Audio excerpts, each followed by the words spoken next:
చెప్పేవా చెవిలోన ఒక మాట, పువ్వులతో తుమ్మెద చెప్పే మాట.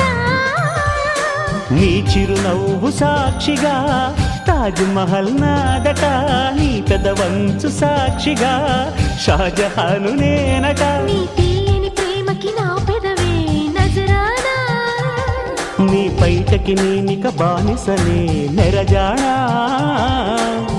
అనంతాల ఆత్మ నీవై చేరుకున్న వేళలో కోకలు కట్టిన కోయిలా కమ్మని కౌగిలియవే.